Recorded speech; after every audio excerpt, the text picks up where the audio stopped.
नमस्कार. हॅलो सह्याद्रीच्या आजच्या भागात तुम्हा सगळ्यांचं खूप खूप मनापासून स्वागत. दर्शक हो, आजच्या युवकांना बरीच प्रश्न असतात आणि बरेचदा त्यांना मार्गदर्शनाची गरज सुद्धा असते. एक संस्था अशी आहे जी युवकांसाठी, त्यांच्या भरभराटीसाठी, त्यांना जीवनाचं उद्देश समजून सांगण्यासाठी कार्य करते. ती संस्था म्हणजे निर्माण संस्था. या संस्थेविषयी आज आपण चर्चा करणार आहोत आणि याच अनुषंगाने आजचा आपला विषय आहे युवक आणि निर्माण. आणि या विषयावर चर्चा करण्यासाठी आज उपस्थित आहेत अमृत बंग सर. सर निर्माण यूथ इनिशिएटिव्हचे प्रोग्रामिंग डायरेक्टर आहेत. सरच्या सामाजिक संघटनेचे सहसंचालक आहेत. पुणे विद्यापीठातून सरांनी कॉम्प्युटर इंजिनिअरिंग पूर्ण केलंय आणि अमेरिकेतील पेन्सिल्व्हेनिया विद्यापीठातून नॉन प्रॉफिट मॅनेजमेंटमध्ये मास्टर केलंय, जिथे सरांना Richard J एस्टेस global citizenship award सुद्धा मिळाला आहे. सर महाराष्ट्र सरकारच्या NEP म्हणजेच राष्ट्रीय शिक्षण धोरण अंमलबजावणी सुकाणू समितीचे सदस्य आहेत. त्यांना सोशल वेल्थ क्रिएटर अवॉर्ड, झे युवा पुरस्कार असेच विविध पुरस्कारांनी गौरविण्यात आलेला आहे. सर तुमचं आजच्या कार्यक्रमात खूप खूप स्वागत.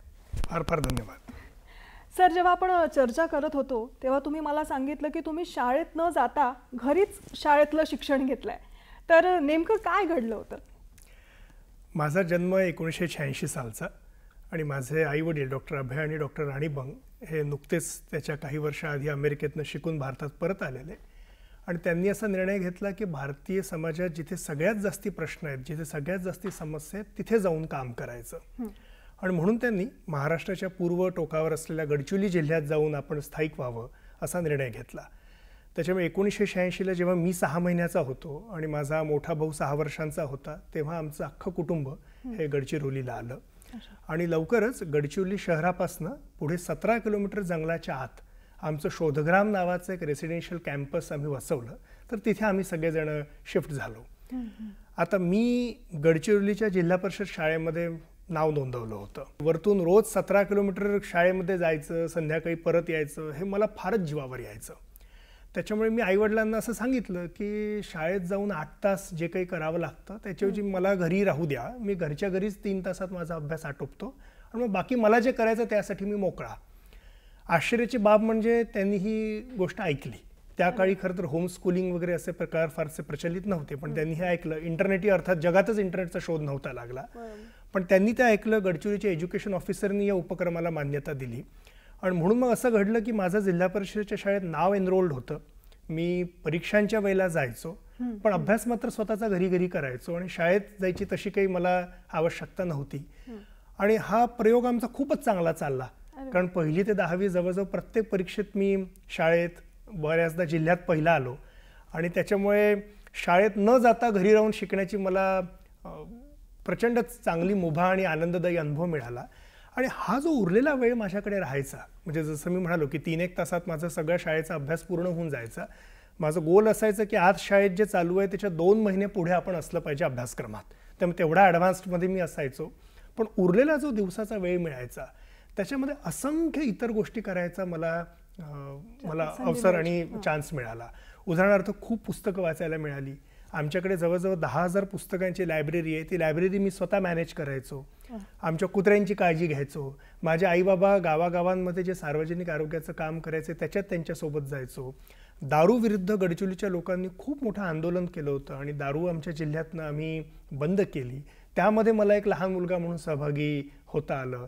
आणि इतकंच नव्हे तर निसर्गासोबत, झाडांसोबत आणि होणाऱ्या कन्स्ट्रक्शनवर 40 रुपये रोज अशा लेबरने पाणी मारणं हे काम देखील मी केलं. त्याच्यामुळे अशा वेगवेगळ्या जीवनानुभवांचा मला जो अनुभव घेता आला त्या काळात, I think that really shaped me as a human being. त्याच्यामुळे मी बऱ्याचदा माझ्या आईवडिलांना म्हणतो की तुम्ही अनेक चांगल्या गोष्टी माझ्यासाठी केल्यात, पण कदाचित तुम्ही मला दिलेली सर्वात सुंदर गिफ्ट किंवा भेट कुठची असेल तर ती म्हणजे शाळेत न जाता शिकण्याचं स्वातंत्र्य. बरोबर. पण सर, तुम्ही जसं म्हणाला की आई बाबा दोघेही डॉक्टर तुमचे, पद्मश्री डॉक्टर अभय बंग आणि राणी बंग. तसंच तुमचे मोठे भाऊ पण डॉक्टर. मग घरात सगळेच डॉक्टर असताना आपण इंजिनिअरिंगकडे कसं काय वळलात?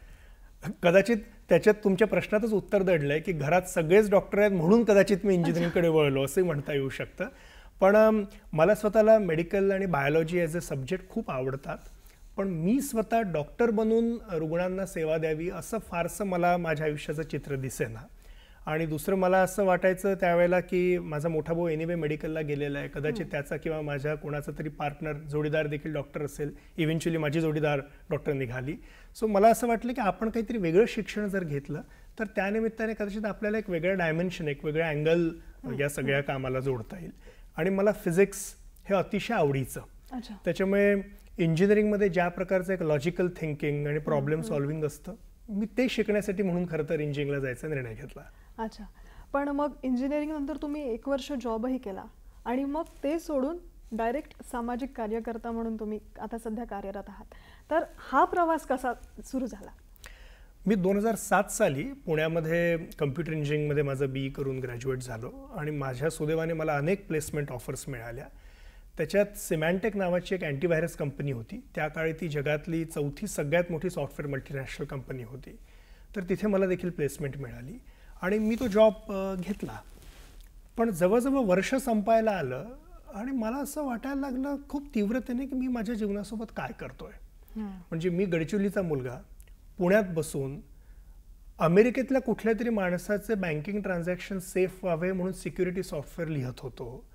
पण हे मी का करतोय? म्हणजे ज्या माणसाला मी आयुष्यात कधी बघितलं नाहीये, कधी बघणारी नाहीये, त्याच्याविषयी मला काही वैर नाही, पण त्याचं बँकिंग ट्रान्झॅक्शन अमेरिकेत सेफ व्हावं म्हणून इथे मी का माझं आयुष्य घालवतोय याचं खरं तर मला उत्तर सापडेल ना. आणि केवळ एकच जे उत्तर सापडत होतं ते हे की मी कदाचित हे करतोय कारण मला प्रचंड मोठ्या प्रमाणात पगार मिळतोय. इतका मोठा पगार की जो कदाचित मला आवश्यक देखील नाहीये.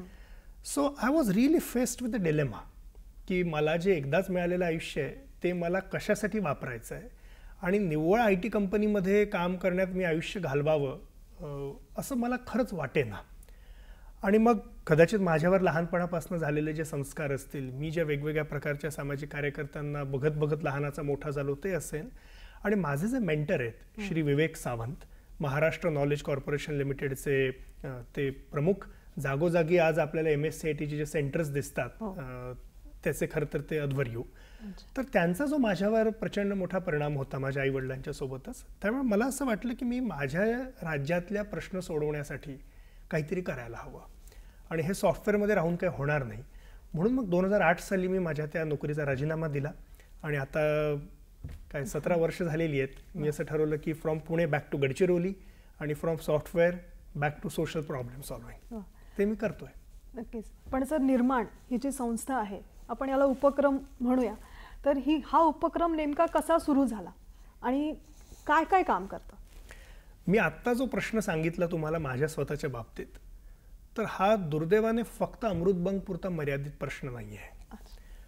आपल्याकडचे बहुतांश तरुण मुलं मुली ज्या वेगवेगळ्या कॉलेजेसमध्ये जातात, ज्या वेगवेगळ्या डिग्रीज घ्यायला जातात, बहुतांश कॉलेजेस आणि डिग्रीज हे तरुण मुला मुलींना प्रचंड मोठ्या प्रमाणात माहिती देतात, इन्फॉर्मेशन देतात. आणि दर 6 महिन्यांनी परीक्षा नावाची एक गोष्ट येते ज्याच्यात आपण जाऊन ती इन्फॉर्मेशन रिप्रोड्यूस करायची असते. फार क्वचित प्रसंगी लोकांना कौशल्य किंवा स्किल्स मिळतात. त्याच्यामुळे तरुण MBBS डॉक्टरला इन्फॉर्मेशन खूप असते पण स्नेकबाईट किंवा मलेरिया ट्रीट करता येत नाही. तरुण इंजिनियरला इन्फॉर्मेशन खूप असते पण बग फ्री कोड लिहिता येत नाही. आणि तरुण जर्नलिस्टला इन्फॉर्मेशन खूप असते पण ग्रॅमॅटिकली आणि फॅक्च्युअली करेक्ट न्यूज लिहिता येत नाही. कॉमर्स ग्रॅज्युएटला टॅलीचे अकाउंट सांभाळता येत नाहीत. इन्फॉर्मेशन सगळ्यांना, कौशल्य किंवा स्किल्स काही लोकांना, पण एक गोष्ट जवळपास कोणालाच मिळत नाही आणि ती म्हणजे सेन्स ऑफ पर्पज किंवा हेतू. जे काही मी शिकलोय त्याचा उपयोग आता मी नेमका कोणासाठी करायचा, नेमका कशासाठी करायचा, याचं काही ठोस उत्तर हे बहुतांश तरुण मुलामुलींकडे नसतं. आणि मग ते जीवनाचे निर्णय कसे घेतात, तर ते आपल्या आजूबाजूला बघतात की माझे बाकीचे बॅचमेट्स काय करतायत, माझे 1-2 बॅच सिनियर काय करतायत, किंवा कोणीतरी काका मामा यांनी मला काहीतरी सांगितलं असतं, मग मी ते करतो. मला ही खूप मोठी शोकांतिका वाटते. भारतातल्या तरुण तरुणींना त्यांना मिळालेलं एकमेव आयुष्य हे पर्पजफुली व्यतीत कसं करावं हे शोधण्याची संधी मिळणं, मार्गदर्शन मिळणं हे अत्यावश्यक आहे.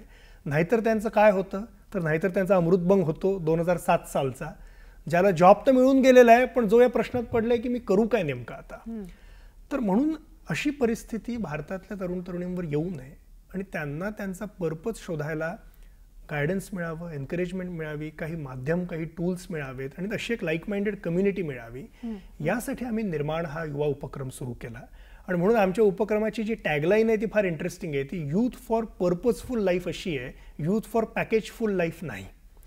तर निर्माणचं मुख्य काम हे महाराष्ट्रातल्या आणि भारतातल्या तरुण तरुणींसोबत काम करून त्यांना त्यांचा पर्पज किंवा हेतू शोधायला मदत करणं, अवतीभोवतीच्या सामाजिक समस्यांविषयी त्यांना सजग करणं आणि या समस्या सोडवण्यासाठी मी काय करू शकतो, समाजातल्या समस्या आणि माझा हेतू याची काही सांगड मला घालता येईल का, या दृष्टीने निर्माण काम करतं.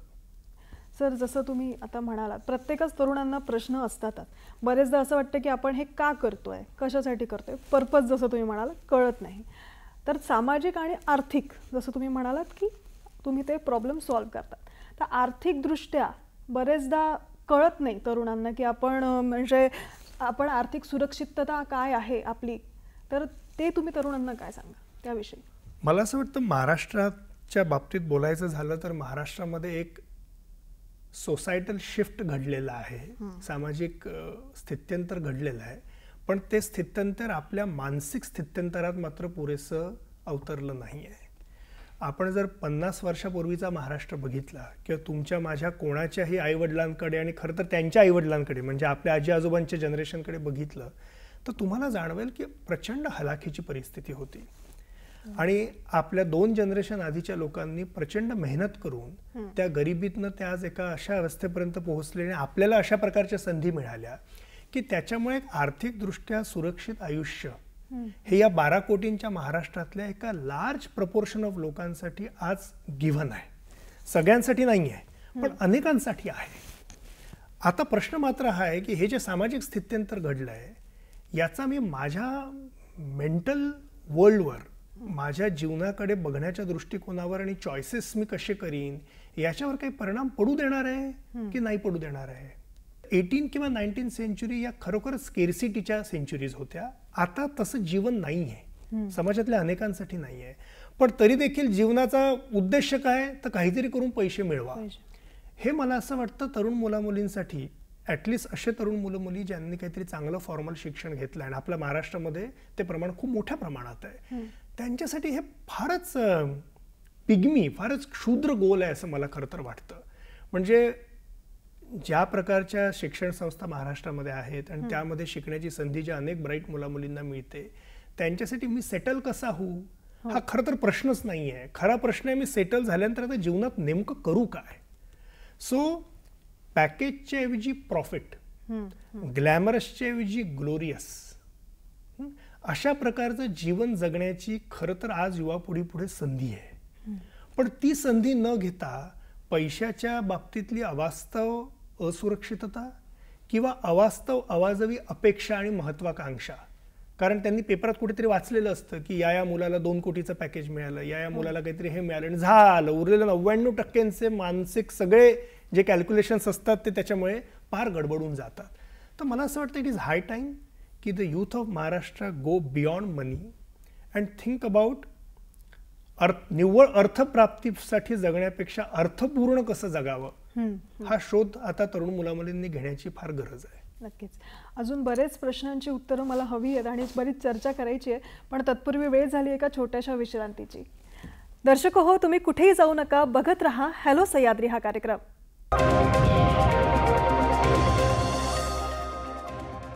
विश्रांतीनंतर तुम्हा सगळ्यांचं पुन्हा एकदा स्वागत.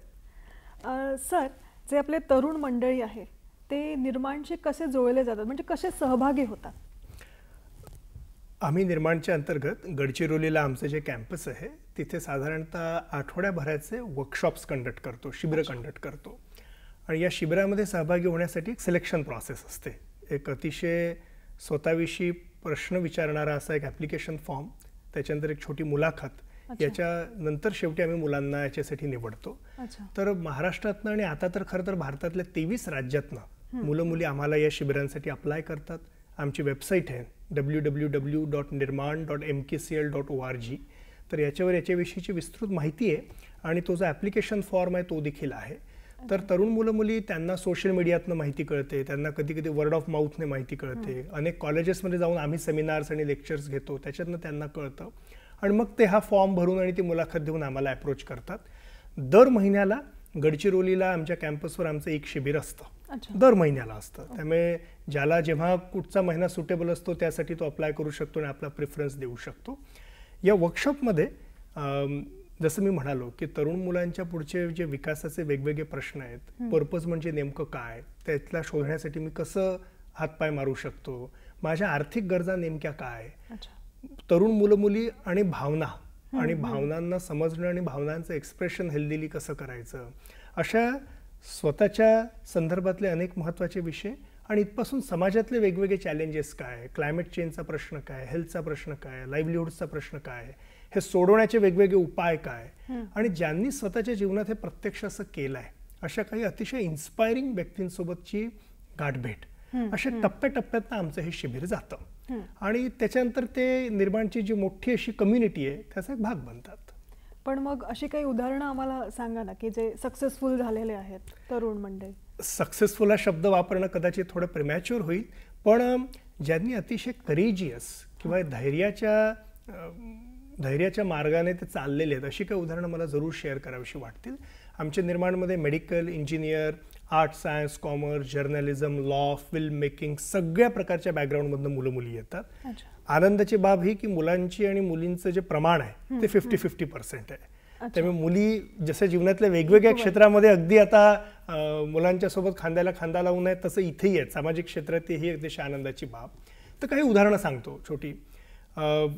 आमच्याकडे अमित म्हणून एक मुलगा काम करतो, डॉक्टर अमित पाटीदार. हा मध्य प्रदेशमधल्या मंदसौर या गावचा, आणि याने एम्स ऋषिकेशला MBBSचं ट्रेनिंग घेतलं आणि एम्स दिल्लीला सर्जरीमध्ये त्याने त्याचं MS कंप्लीट केलं. एम्स दिल्ली आहे भारतातलं सगळ्यात टॉपमोस्ट कॉलेज, तिथल्या सर्जरीमधला हा टॉपर. त्यामुळे तशा अर्थाने हा भारतात कुठेही जाऊ शकला असता.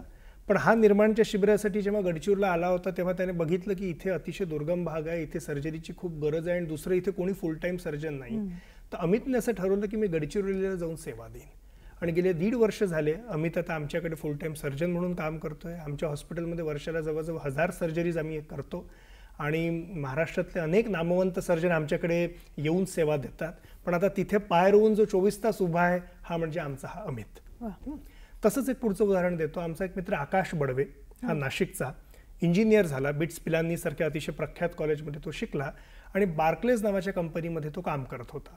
पण त्याचं काही तिथे मन रमेना आणि त्याला वाटलं की आपण ग्रासरूट्सला, ग्रामीण भागातल्या, आदिवासी भागातल्या लोकांच्या विकासासाठी काहीतरी करायला पाहिजे. आणि म्हणून तो गडचिरोलीला लागून जो छत्तीसगडचा भाग आहे तिथे दंतेवाडा म्हणून छत्तीसगडचा जिल्हा आहे, तुम्ही कदाचित सगळ्यांनी नाव ऐकलं असेल. तर हा दंतेवाड्याला जाऊन आता आकाश स्थायिक झाला. गेले 12 वर्ष तो दंतेवाड्यामध्ये आहे आणि दंतेवाड्यातले जे वेगवेगळे आदिवासी शेतकरी आहेत त्यांचं एक संघटन त्याने उभं केलं आहे. त्याला नाव त्याने दिलं आहे भूम गादी. आणि अशा जवळजवळ 3000 शेतकऱ्यांचं संघटन करून त्यांचं त्याने कोऑपरेटिव्ह सुरू केलं आहे. त्यांना ऑर्गॅनिक फार्मिंग कसं करायचं, त्यांच्या भाताला मार्केट लिंकेज कसा मिळवून द्यायचा आणि त्यांचा आदिम नावाचा एक भाताचा ब्रँडच त्याने डेव्हलप केलेला आहे. तर आकाश आता तिथे काम करतोय. आज आपण चंद्रपूर जिल्ह्यात जर गेलो, चंद्रपूर आता वाघांमुळे आणि ताडोब्यामुळे अतिशय फेमस झाला आहे, पण चंद्रपूर जिल्ह्यात सावली नावाचा तालुका आहे आणि त्या सावली नावाच्या तालुक्यामध्ये जवळजवळ एकही MBBS मेडिकल डॉक्टर नव्हता. तर आमचा सूरज म्हणून दुसरा एक निर्माणमधला डॉक्टर मुलगा आहे, त्याने ठरवलं की आपण तिथे जाऊन काम करायचं. आणि गेली 4 वर्ष झाले सूरज आणि त्याची पत्नी जानकी हे दोघं सावली तालुक्यातल्या गेवराबूज नावाच्या एका गावात तिथेच राहून त्यांचं सोबत फाउंडेशन नावाचं एक NGO चालवत आहेत. आणि गेल्या 4 वर्षात जवळजवळ 44,000 गावकऱ्यांना त्यांनी आरोग्य सेवा पुरवली आहे. तर असे मी 1, 2, 3 नाही 700 उदाहरणं सांगू शकतो, कारण आमच्या निर्माणमधनं आजपर्यंत more than 700 young people have made such kind of courageous choices. तर मला असं वाटतं की भारतातल्या तरुणांना खरोखर सामाजिक प्रश्नांच्या विषयी आस्था आहे. तरुण पिढीला काही पडलं नाही, ती सेल्फिश आहे असं मानणारा किमान मी तरी नाही. आणि त्यांना खरोखर सामाजिक प्रश्नांविषयी आस्था आहे, आणि त्यांना जर राईट काइंड ऑफ एन्व्हायरमेंट आणि अपॉर्च्युनिटी मिळाली तर ते अतिशय ध्येयवादी, अतिशय धैर्यवान असे निर्णय घेऊ शकतात. हे चित्र युवा पिढीचं बाकी समाजापुढे देखील येणं आवश्यक आहे, आणि इतर युवांपुढे देखील येणं आवश्यक आहे, ज्यायोगे जास्तीत जास्त युवा अशा पद्धतीने काम करायला प्रवृत्त होतील. बरोबर. आणि सर कसं आहे, जसं आपण सुरुवातीला पण बोललो की युवकांना कळतच नाही की आपण जे करतोय ते खरंच मनाला पटतंय का. करेक्ट. तर मला हेच विचारायला आवडेल की तुमच्याकडे निर्माणमध्ये कुठल्या मोमेंटला यायला पाहिजे. आमच्या शिबिरामध्ये सहभागी होण्याचा वयोगट हा तसा 18 ते 29 आहे. म्हणजे आम्ही युवा म्हणून आम्ही 18 ते 29 या वयोगटाला फ्रीज केलेला आहे. पण मला असं वाटतं 18 ते 29 या वयोगटात दर्शकांपैकी जे कोणी असतील त्यांना जर हा प्रश्न आज भिडत असेल तर त्यांनी आजच यावं. त्यामुळे याच्यासाठी असा काही एक मुहूर्त किंवा एक योग्य वेळ आहे अशी काही मला वाटत नाही. वयोगट 18 ते 29, पण त्यामध्ये जेव्हा केव्हा त्यांच्यासाठी हा प्रश्न खरंच गंभीर सिरियस बनतो की मी आता काय करू नेमकं जीवनात, त्याचं उत्तर शोधायला निर्माणमध्ये यावं. आम्ही अशी मान्यता ठेवतो की भूक असेल तर अन्न वाढण्यात अर्थ आहे, भूकच नसेल तर आपण जाऊन फक्त एक एक्सप्लोरेशनचा एक फेरफटका मारून येतो, त्याच्यात हाती फार काही लागत नाही. पण जर खरंच मनामध्ये प्रश्नाची भूक असेल तर निर्माणचा उपयोग नक्कीच होईल. नक्कीच. आजचं जग खरं तर फार बदललं आहे, पाश्चात्य संस्कृती आलेली आहे, बऱ्याच लोकांचे विचार बदलले आहेत. तर त्यावेळी मग तुम्ही तरुणांना कसं गाईड करता? हां, तर हे खरं आहे. आणि तुम्ही म्हणता तसं आपल्या अवतीभोवती कुछ भी करके पैसा कमाव, आणि पैशाचं ज्याला आपण अक्षरशः बटबटीत किंवा ओंगळवाणं एक्सप्रेशन म्हणू किंवा दिखावा म्हणू, हा इतक्या मोठ्या प्रमाणात आजूबाजूला चालू आहे की त्या गदारोळामध्ये खरंच जास्ती महत्त्वाचं काय, जास्ती सत्व असलेलं काय, याच्याकडे अनेकदा लोकांची नजर जात नाही. हे तर सत्य आहे. आणि सोबतच इंस्टाग्रामपासून बाकी अनेक मीडियाचा जो सततचा भडीमार होत असतो, त्याच्यामध्ये एक 2 सेकंद स्टेप बॅक घेऊन जीवनाविषयी काही रिफ्लेक्ट करावं किंवा इंट्रोस्पेक्ट करावं अशी देखील संधी अनेकांच्या पुढे नाही. आणि हे तर फार मोठं चॅलेंज आहे. याला आम्ही तोंड देऊ शकू का मला माहीत नाही. पण हे सगळी वाईट परिस्थिती असताना देखील भारतामध्ये असे अनेक युवा आहेत की ज्यांना वाटतं की मी काहीतरी करावं. त्याच्यामुळे आम्ही सध्या त्यांच्यापर्यंत पोहोचतोय आणि त्यांच्यापासून ही मुवमेंट वाढावी असा प्रयत्न करतोय. पण माझं स्वप्न असं नक्कीच आहे की जेव्हा पर्पजफुली जगणं, सामाजिकदृष्ट्या कॉन्ट्रीब्युशन करणं हे केवळ काही सामाजिक कार्यकर्त्यांच्या पुरतं राहणार नाही, तर भारतातले 18 ते 29 वयोगटातले सगळेच्या सगळे 26 कोटी तरुण या पद्धतीने जगायला लागतील असं माझं स्वप्न आहे. केव्हा पूर्ण होतं बघूया. नाही, नक्कीच पूर्ण होईल सर. पुढे जाऊया, पण तत्पूर्वी वेळ झाली एका छोट्याशा विश्रांतीची. दर्शक हो, तुम्ही कुठेही जाऊ नका, बघत रहा हॅलो सह्याद्री हा कार्यक्रम.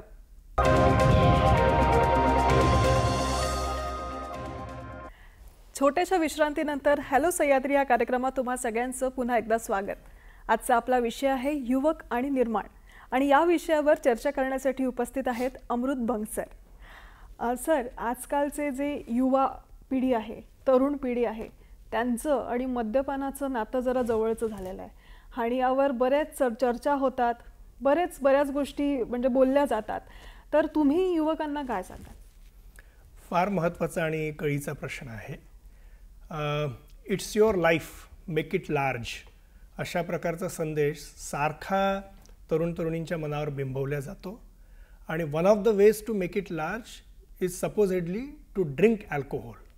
आणि कुठलंही ऑकेजन का असे ना, म्हणजे कॉलेजमध्ये आपल्या जोडीदाराने आपल्याला हो म्हटलं तरी दारू, ब्रेकअप झालं तरी दारू, परीक्षा पास झाली तरी दारू, फेल झालं तरी दारू. तर जीवनाच्या कुठल्याही अंगामध्ये सेलिब्रेशन करण्यासाठी उत्तर काय, तर दारू. आणि तुम्ही दारू पित नसाल तर तुम्ही जणू काही मागास आहात, तुम्ही गावंढळ आहात. To drink is to be cool. अशा प्रकारचा प्रपोगांडा मोठ्या प्रमाणात तरुण मुलामुलींवर केला जातोय. आता या बाबतीत एक तरुण म्हणून माझी भूमिका काय हे ठरवणं महाराष्ट्रातल्या भारतातल्या सगळ्या तरुण तरुणींसाठी अत्यावश्यक आहे आणि ही भूमिका निव्वळ मतांच्या आधारावर ठरू नये, तर या बाबतीतलं विज्ञान काय आहे आणि फॅक्ट्स काय आहे याच्या आधारावर ठरणं आवश्यक आहे. कारण मतं तर काही असू शकतात, पण हा मुद्दा इतका महत्त्वाचा आहे की इथे केवळ मतांच्या आधारे काम नाही चालणार. सो दारूविषयी विज्ञान आपल्याला आता काय सांगतं, तर 2-3 महत्त्वाचे मुद्दे. Global status report on alcohol and health जो आहे त्याच्यानुसार दरवर्षी 33 लक्ष लोक हे दारूमुळे जगभरात मृत्युमुखी पडतात. आणि तंबाखूमुळे कॅन्सर होतो हे तर सगळ्यांना माहिती आहे, पण दारू देखील कॅन्सरला कारक ठरणारे जे घटक असतात त्यांना कार्सिनोजेन्स असं म्हणतात. तर दारूचा समावेश हा ग्रुप 1 कार्सिनोजेनमध्ये होतो, ज्याच्यामधल्या इतर घटकांमध्ये रेडिएशन आणि ॲस्बेस्टॉस आहे. इनफॅक्ट नुकतेच अमेरिकेचे जे सर्जन जनरल आहेत विवेक मूर्ती, त्यांनी नुकतंच एक स्टेटमेंट इश्यू केलं आहे की अल्कोहोल कॉजेस कॅन्सर. हे अमेरिकन सर्जन जनरलने इश्यू केलेलं आता स्टेटमेंट आहे. आणि जसं तंबाखूच्या किंवा सिगरेटच्या पाऊचवर लिहून असतं तसं आता त्यांचं म्हणणं आहे की दारूच्या प्रत्येक बाटलीवर हे त्यांना लिहून हवं आहे. त्याच्या पुढे जाऊया. मानवी इतिहासामधला जो सगळ्यात मोठा सार्वजनिक आरोग्याचा अभ्यास आहे त्याचं नाव आहे the global burden of diseases study, GBD. तुम्ही हवं असेल तर याला गुगल करून बघू शकता. हा मानवी इतिहासातला सगळ्यात मोठा सार्वजनिक आरोग्याचा अभ्यास आहे. हा अभ्यास आता आपल्याला काय सांगतो? हा अभ्यास आपल्याला असं सांगतो की the safest limit to drinking alcohol is 0. त्यामुळे अनेक बाबतीत लोकांचा असा गैरसमज असतो की हो थोडीशी प्याली तर चालते, आम्हाला कोणीतरी सांगितलं होतं हार्टसाठी बरी असते, वाईन म्हणजे तर फळांचा रस आहे हो, तो चालतो. अशा अनेक प्रकारचं संपूर्णतः थोतांड आपल्या माथी मारलेल्या जातं. मानवी इतिहासातला लार्जेस्ट मेडिकल स्टडी आता कन्क्लुझिव्हली हे डेमॉन्स्ट्रेट करतो की the safest limit to drinking alcohol is 0. त्याच्यामुळे मी निव्वळ 31 डिसेंबरला पितो काय की रोज पितो काय, बोथ आर डेंजरस. दारूच्या बाबतीत सुरक्षित भूमिका एकच, ती म्हणजे त्यापासून दूर राहणे. मी मगाशी जसं बोलताना म्हणालो तसं मला फार अभिमान वाटतो हे सांगण्यात की मी ज्या गडचिरोली जिल्ह्याचा रहिवासी आहे तिथे लोकांनी 1993मध्येच हा निर्णय घेतला आणि आमच्या जिल्ह्याच्या लोकांनी एकत्र येऊन असं ठरवलं की आमच्या जिल्ह्यात आम्हाला दारू नको. आणि म्हणून एक प्रचंड मोठी चळवळ झाली. मी त्यावेळेला 3रीत होतो आणि त्या चळवळीत माझ्या आईवडिलांसोबत मी भाग घेऊ शकलो. खरं तर मला हे सांगायला अतिशय अभिमान वाटतो की त्यावेळेला एक आम्ही मोठा मोर्चा काढला होता आणि त्या मोर्चामध्ये माझे आजोबा जे स्वतः स्वातंत्र्य सैनिक होते ते आले होते, माझे आईबाबा होते आणि मी आणि माझा मोठा भाऊ पण सामील होतो. आणि त्यावेळेला या दारू आमच्या जिल्ह्यात नको म्हणून काढलेल्या या मोर्चामध्ये आम्हाला अरेस्ट करण्यात आलं आणि पोलीस स्टेशनमध्ये नेण्यात आलं होतं. तर दारू नको म्हणून जेलमध्ये जायची संधी मला मिळाली हा माझ्या आयुष्यातल्या सगळ्यात जास्त अभिमानाच्या प्रसंगांपैकी एक आहे. पुढे आमच्या जिल्ह्याने तर दारूबंदी केलीच केली, पण जीवनभरासाठी दारूकडे बघण्याचा माझा दृष्टिकोन काय हा देखील त्यावेळेला बनला.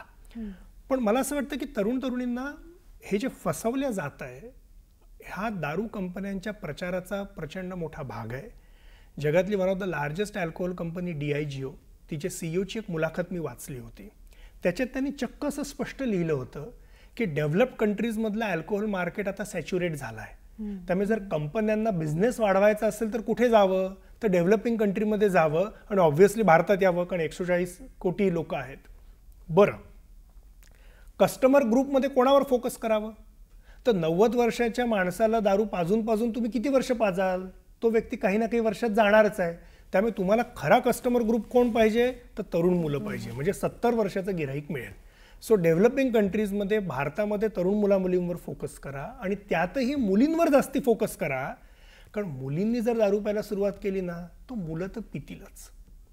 ही DIGOच्या CEOने स्वतःहून सांगितलेली अल्कोहोल कंपन्यांची व्यापाराची नीती आहे. आणि दुर्दैवाने आपले फिल्म स्टार्स किंवा आपले क्रिकेटपटू किंवा इतर अनेक जण हे पैशाच्या नावाखाली आणि पैशाच्या कारणामुळे अनेक सरोगेट ॲडव्हर्टिजमेंट्सला बळी पडतात आणि आपल्या तरुणींच्या पुढे हे आणतात. हे अतिशय धोकादायक आहे. त्यामुळे दारूविषयीचं विज्ञान क्लिअरली सांगतं की safest limit to drinking is 0. दारू पिणं आणि कोरोनाच्या वॅक्सिनला नाही म्हणणं हे दोन्ही एकाच प्रकारच्या गावंढळपणाचं आणि अवैज्ञानिकतेचं लक्षण आहे. To not drink is to be cool. त्यामुळे तरुण तरुणांनी अगदी स्पष्टपणे याविषयी आपला मुद्दा आपल्या मनात पक्का केला पाहिजे. आणि मी विशेषतः मुलींना विनंती करीन की त्यांनी लग्नासाठी जोडीदार बघताना एक नॉन निगोशिएबल कंडिशन, अट अशी टाकावी की दारू पिणारा जोडीदार चालणार नाही. मग तो असं जरी म्हणाला की एकदा पितो आणि कधीतरी पार्टीतच पितो, sorry, because the safest limit to drinking is 0. त्यामुळे दारू पिणारा नवरा नको हे म्हणतील तर मुली सुखी होतील आणि मुलं वटणीवर येतील. बरोबर. पण जर निर्माण संस्थेत कुठला तरुण आला आणि त्याला जर काही अशा सवयी असतील आणि त्याला त्यातनं बाहेर निघायचं असेल तर तुम्ही त्याची मदत कशी करता? आमच्या निर्माणच्या सोबतच आम्ही आमच्याकडे मानसिक आरोग्याचं देखील काम करतो. आणि माझी पत्नीच सायकॅट्रिस्ट आहे. त्यामुळे आमच्याकडे मेंटल हेल्थ आणि डी एडिक्शनचं मोठं काम चालतं. आणि त्याच्यामुळे ज्याला कोणाला दारूचं किंवा तंबाखूचं व्यसन आहे तर तो एक सिरियस आजार आहे. आणि त्या आजारातनं दूर होण्यासाठी मनोवैज्ञानिक शास्त्र जे आहे त्याच्यामध्ये एक पर्टिक्युलर पद्धत आहे, काही उपचार आहेत. तर त्यासाठी आम्ही त्यांना रेफर करतो. त्याच्यामुळे दुर्दैवाने अनेक तरुण मुलं मुली आज दारूच्या किंवा तंबाखूच्या, सिगरेटच्या किंवा ड्रग्सच्या विळख्यात जात आहेत. याला एक डिसीज म्हणून आधुनिक कॉलरा आणि प्लेग इतके सिरियसली ट्रीट करायची गरज आहे आणि त्याचा त्वरित उपचार घेणं आवश्यक आहे. बरोबर. जसं आपण म्हणालो की तरुण मंडळी आजकाल वेगळ्याच विचारांची झालेली आहे. त्याच्यामुळे त्यांना त्यांच्या सोशल रिस्पॉन्सिबिलिटीज काय आहेत हे त्यांना माहीतच नाही. तर तुम्ही काय सांगाल त्यांना की कुठल्या तुमच्या सोशल रिस्पॉन्सिबिलिटीज आहे? माझी सोशल रिस्पॉन्सिबिलिटी का आहे तर आपण हा विचार केला तर आपल्या लक्षात येईल की ज्या वेगवेगळ्या प्रकारचे प्रिव्हिलेजेस, ज्या वेगवेगळ्या प्रकारच्या अनेक सुखसोयी मी उपभोगतो त्याच्यातल्या बहुतांश या मला चान्समुळे मिळालेल्या आहेत. तुम्ही आज माझ्या पुढे बसून मला हे प्रश्न विचारत आहात. तुम्ही अर्थातच अतिशय सुशिक्षित आहात. पण तुम्ही जर 200 वर्षांपूर्वी याच महाराष्ट्रात पैदा झाल्या असत्या तर तुम्हाला शिकायची संधी नसती मिळाली. त्यावेळेला डीडी नव्हतं, दूरदर्शन नव्हतं, हातभाग होताच होता. पण सावित्रीबाई फुले जर नसत्या झाल्या तर तुम्हाला शिकण्याची संधीच नसती मिळाली, कारण या पुरुषप्रधान समाजाने स्त्रियांना शिकण्याची संधी नाकारली होती. आता तुम्ही 200 वर्षापूर्वी नाही जन्मल्या आणि काही 30 वर्षांपूर्वी जन्मल्या, याच्यात तुमचं कर्तृत्व काय? खरं तर काहीच नाही. हा प्युअर चान्स आहे. आणि हे मी तुमचं महत्त्व कमी करण्यासाठी म्हणत नाहीये, हाच मुद्दा मलाही लागू होतो. हा प्रश्न पुन्हा कंटिन्यू करूया, पण तत्पूर्वी वेळ झाली एका छोट्याशा विश्रांतीची. दर्शक हो, तुम्ही कुठे जाऊ नका, बघत रहा हॅलो सह्याद्री हा कार्यक्रम.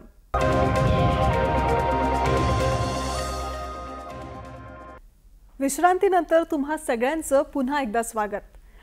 सर, सोशल रिस्पॉन्सिबिलिटी म्हणजे काय किंवा आपल्या सोशल रिस्पॉन्सिबिलिटीज काय आहेत याविषयी आपण बोलत होतो. तर सर पुढे काय सांगाल?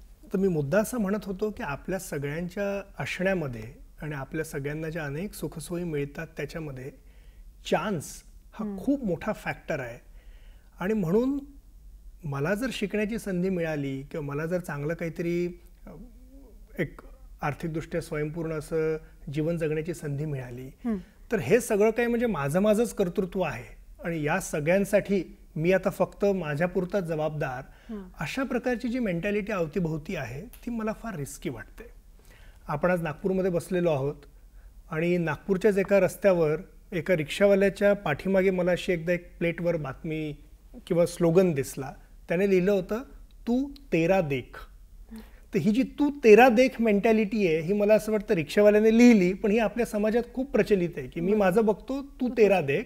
सो मला जे काही मिळालं आहे ते सगळंच्या सगळं मीच कमावलं आहे, मीच त्याचा हकदार आहे. आणि याचे सगळे जे फ्रूट्स आहेत, याचे जे फायदे आहेत, याचे जे बेनिफिट्स आहेत ते सगळे पण केवळ माझ्यापुरते. असं मी असा मीवादी दृष्टिकोन आपल्या अवतीभोवती खूप आहे. पण मी आत्ता जे सांगत होतो ते हे की हा माझ्या मी असण्यामध्ये माझा चॉईस जितका आहे त्याच्यापेक्षा कितीतरी पटीने जास्ती चान्स आहे. आणि हे केवळ अमृतबंगचं म्हणणं नाही आहे. तर 2024चं नोबेल प्राईज ज्यांना मिळालं त्या तिघांच्या रिसर्चचा देखील अतिशय मोठा खरं तर कन्क्लुजन हेच आहे की तुम्ही कुठे जन्माला आले, केव्हा जन्माला आले is much more influential in डिटरमायनिंग your wealth than तुमचे स्वतःचे एफर्ट्स. त्यामुळे कष्ट सगळ्यांनीच करावे, पण मला मिळणाऱ्या सुखसोयींसाठी जर मी स्वतः फार काही नाही केलं आणि मला चान्स नाही ते मिळालं आहे तर मला असं वाटतं आपल्या सगळ्यांची ही नैतिक जबाबदारी आहे की जे आपले इतर बांधव इतके नशीबवान नाही आहेत त्यांच्यासाठी मी काहीतरी करायला पाहिजे. कारण जर नशिबाचे फासे उलटे फिरले असते तर मी तिथे राहू शकलो असतो आणि तो व्यक्ती इथे राहू शकला असता.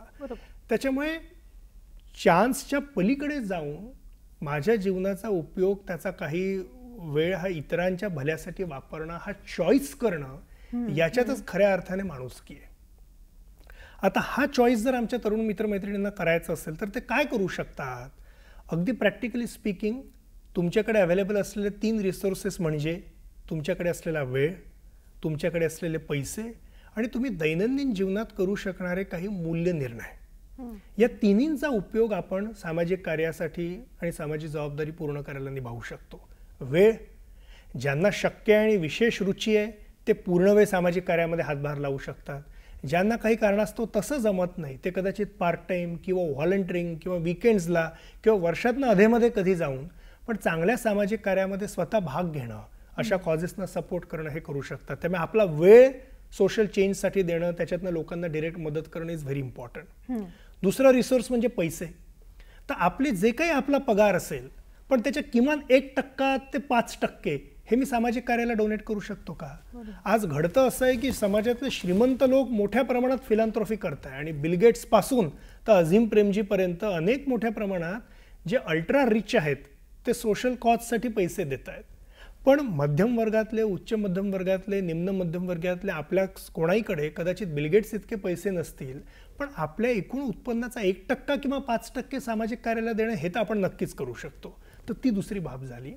आणि तिसरी महत्त्वाची बाब म्हणजे माझं रोजचं जीवन जगताना मी असा काय कॉन्शियस प्रयत्न करू शकतो ज्याच्यामुळे माझ्या जगण्यातनं काही मूल्य प्रतीत होतील. उदाहरणार्थ दारू न पिणे, उदाहरणार्थ रस्त्यावरच्या भाजीवालीशी किंवा गरीब व्हेंडरशी घासाघीस न करणे. आपण मॉलमध्ये जातो तिथे घासाघीस करत नाही, पण जी बिचारी बाई फाटकं लुगडं घालून रस्त्याच्या बाजूला बसलेली असते, जाणाऱ्या सगळ्या वाहनांची धूळ घेत घेत ती तिची मेथी किंवा कोथिंबीर किंवा काहीतरी फळ विकत असते, तिला मात्र आपण बाई 10 रुपयात नाही 5 रुपयात दे म्हणून तिच्याशी घासाघीस करतो. ह्याची खरं तर गरज नाही आपल्याला.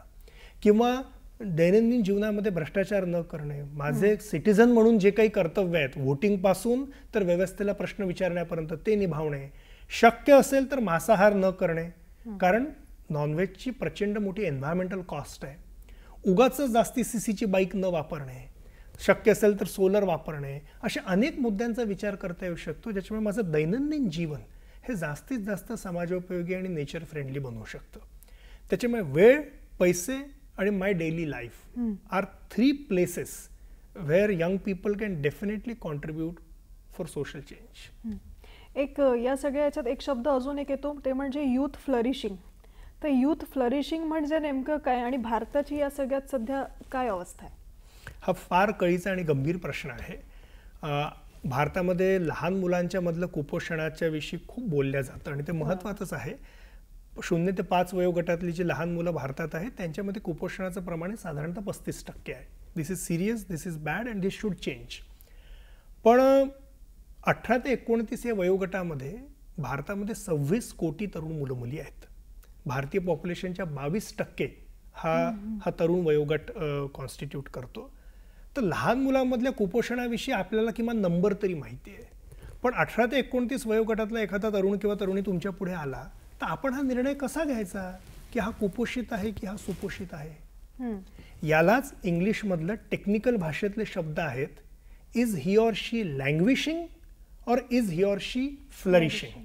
तर लँग्विशिंग म्हणजे कुपोषित आणि फ्लरिशिंग म्हणजे सुपोषित. पण हे आपण आता केवळ लहान बालकाच्या अनुषंगाने बोलत नाही आहोत, आपण हे 18 ते 29 वयोगटातल्या तरुण तरुणींच्या अनुषंगाने बोलतोय. माझा स्वतःचा मुलगा अर्जुन हा सध्या 4.5 वर्षांचा आहे. अर्जुन पैदा झाला तेव्हापासून त्याची वाढ होताना टप्प्याटप्प्याला त्याचे किंवा इतर कुठल्याही लहान मुलाचे ग्रोथ माइलस्टोन्स असतात. त्या ग्रोथ माइलस्टोन्सच्या अगेन्स्ट आपण बघू शकतो की अर्जुनची किंवा कुठल्या लहान मुलाची वाढ नीट होते का, होत असेल तर उत्तम, नसेल होत तर काहीतरी करेक्टिव्ह मेजर घ्या. पण 18 ते 29 वयोगटातला तरुण मुलगा किंवा मुलगी कॉलेजमध्ये शिकणारा असेल किंवा अजून कुठे असेल, त्याच्याकडे बघून त्याला किंवा मला किंवा तुम्हाला किंवा त्याच्या पालकांना कसं कळेल की त्याचं जीवनामध्ये खरंच चांगलं सुरू आहे का, तो बहरतोय का, तो फ्लरिश होतोय का? आम्ही निर्माणसोबत जेव्हा हे काम करायला लागलो तेव्हा आमच्या असं लक्षात आलं की ज्या देशामध्ये जगातले सगळ्यात जास्ती तरुण लोक राहतात 26 कोटी, त्या देशांमधल्या तरुणांचं फ्लरिशिंग म्हणजे काय याच्यासाठीचे कृती कार्यक्रम तर सोडा हो, याच्यासाठीचं मोजमाप किंवा त्यासाठीचं एखादं फ्रेमवर्कच आमच्या देशाकडे नाही. आपण तरुण पिढीला लोकसंख्याशास्त्रीय लाभांश किंवा डेमोग्राफिक डिव्हिडंड असं म्हणतो, पण खरंच यांच्या विकासाची आजची स्थिती काय हे मोजण्याचं जर फ्रेमवर्कच नसेल तर तुम्ही डायग्नोसिस कसं करणार, आणि डायग्नोसिसच नाही करू शकले तर ट्रीटमेंट कसं करणार. मग आम्हाला असं वाटलं की या प्रश्नाविषयी काहीतरी करायला पाहिजे. आणि आज जर आपण कॉलेजेसमध्ये गेलो तर तुमच्या असं लक्षात येईल की तरुण मुलं मुली तिथे शिकतायत, पण त्यांच्या राहण्याची, त्यांच्या जेवण्याची, त्यांच्या झोपण्याची अतिशय आबाळ आहे. लोक घरी फोन करतात रोज रात्री, पण काय जेवला आणि किती वाजता झोपला याच्या पलीकडे त्यांचा आईवडिलांशी संवाद होत नाही. सोशल मीडियाच्या जगामध्ये सपोजेडली कनेक्टेडनेस आहे, पण तरुण मुलामुलींमध्ये डिप्रेशनचं, लोनलीनेसचं आणि सुसाईडचं एपिडेमिक इज ऑन हाय. अनेक बाबतीत तुम्हाला असं दिसेल की तरुण मुलामुलींची स्थिती ही फारशी काही चांगली नाही. मग आता त्यांचं विकासाचं मोजमाप करायचं कसं? म्हणून आम्ही असं ठरवलं की हे यूथ फ्लरिशिंगच्या बाबतीत दुर्दैवाने भारतात कुठलंच फ्रेमवर्क नव्हतं. म्हणून आम्ही ठरवलं की आम्ही एक फ्रेमवर्क तयार करू. आणि मला अतिशय आनंद आहे सांगायला की आम्ही भारतातलं फर्स्ट ऑफ इट्स काइंड असं एक निर्माण यूथ फ्लरिशिंग फ्रेमवर्क असं फ्रेमवर्क तयार केलं. हे तुम्हाला आमच्या वेबसाईटवर बघता येईल. हे क्रिएटिव्ह कॉमन्समध्ये लायसन्स्ड आहे आणि सगळ्यांसाठी फ्रीली ओपनली अवेलेबल आहे. या फ्रेमवर्कमध्ये आम्ही 7 डोमेन्सचा अंतर्भाव केला आहे आणि त्या 7 डोमेन्समध्ये मिळून एकूण 50 वेगवेगळे फीचर्स आहेत. तर ते सगळे फीचर्स तर आत्ता नाही सांगता येणार, ते वेबसाईटवर बघावेत, पण 7 डोमेन्स इंटरेस्टिंग आहे ते मात्र जरूर सांगतो. फिजिकल हेल्थ, त्या तरुण मुलाची किंवा मुलीची फिजिकल हेल्थ कशी, psychological wellbeing, character development, relationships, professional development, life skills and social contribution. तर हे 7 डोमेन्स आणि या 7 डोमेन्समध्ये मिळून एकूण 50 फीचर, याच्यावर आधारित एखाद्या तरुण मुलाचं किंवा मुलीचं खरंच बहरणं, खरंच फ्लरिशिंग होतंय की नाही हे आज आपल्याला असेस करता येऊ शकतं. याच्यावर आधारित आम्ही एक प्रश्नावली बनवली आहे, जी देखील आमच्या वेबसाईटवर फ्रीली अवेलेबल आहे. ती प्रश्नावली जर भरली तर प्रत्येक व्यक्तीला त्याचा किंवा तिचा एक 6 पेजचा रिपोर्ट जातो आणि जो डिटेल त्या व्यक्तीला सांगतो की तुझ्या फ्लरिशिंगचं आजचं काय स्थिती आहे. तर मला असं वाटतं की याच्यातनं अनेक तरुण तरुणींना खऱ्या अर्थाने आज कळेल की ते विकासाच्या कुठल्या टप्प्यावर उभे आहेत. कारण नाहीतर तू कुठच्या कॉलेजला गेला, तुझी डिग्री काय, तुला कितीचं पॅकेज मिळालं, तुझ्याकडे किती 4 व्हीलर आहे, तुझ्याकडच्या फ्लॅटचं स्क्वेअर फूट किती आहे, याच्या पलीकडे जणू काही तरुण मुलांच्या जीवनाला काही नाहीच, अशा प्रकारचा जो दृष्टिकोन आहे हा मला फार दुर्दैवी वाटतो. मला एक आनंदाची बाब याला जोडून अशी देखील सांगायची आहे की या फ्लरिशिंगच्या बाबतीतलं हे जे फ्रेमवर्क आम्ही तयार केलं आणि याच्यावर हे जी प्रश्नावली आम्ही तयार केली, याच्यातनं जे संशोधन आम्ही केलं, याची आता आंतरराष्ट्रीय पातळीवर देखील दखल घेतल्या जाते. आणि भारतातल्या अशा जवळजवळ 4,25,000 युवक युवतींचा आम्ही जो अभ्यास केला तो आता येत्या जून महिन्यामध्ये अमेरिकेमध्ये आणि जुलै महिन्यामध्ये ऑस्ट्रेलियामध्ये होणाऱ्या इंटरनॅशनल कॉन्फरन्सेसमध्ये प्रेझेंट करण्यासाठी त्याची निवड झाली आहे. त्यामुळे या वर्षी मला तिथे जाऊन ते प्रेझेंट करता येईल. पण आपल्या देशाच्या तरुणांच्या विकासासाठी बाहेर न येऊन कोणी काम नाही करणार आहे, ते आपल्यालाच करावं लागणार आहे. आणि दुर्दैवाने आमच्या या अहवालातले निष्कर्ष धक्कादायक आहेत. मगाशी मी म्हणालो की लहान मुलांमधलं कुपोषण 35% आहे. आमच्या अहवालात जाणवलं. याविषयी बोलूया आणि याविषयी अजून जाणून सुद्धा घ्यायचं आहे, पण तत्पूर्वी वेळ झाली एका छोट्याशा विश्रांतीची. दर्शक हो, बघत रहा हॅलो सह्याद्री हा कार्यक्रम.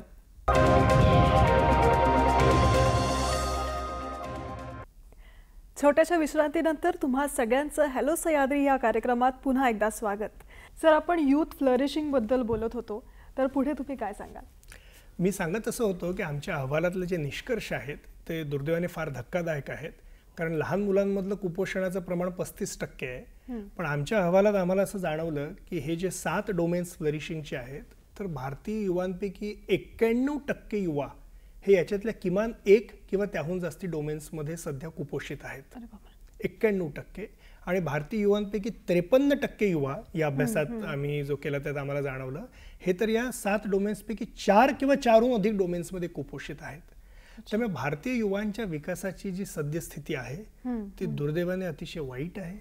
आणि याच्याकडे केवळ जॉब्स, केवळ रोड ट्रॅफिक ॲक्सिडेंट्स एवढं मर्यादित पद्धतीने न बघता जास्ती व्यापक पद्धतीने युवांच्या विकासाकडे कसं बघावं हे आजची काळाची गरज आहे. नक्कीच.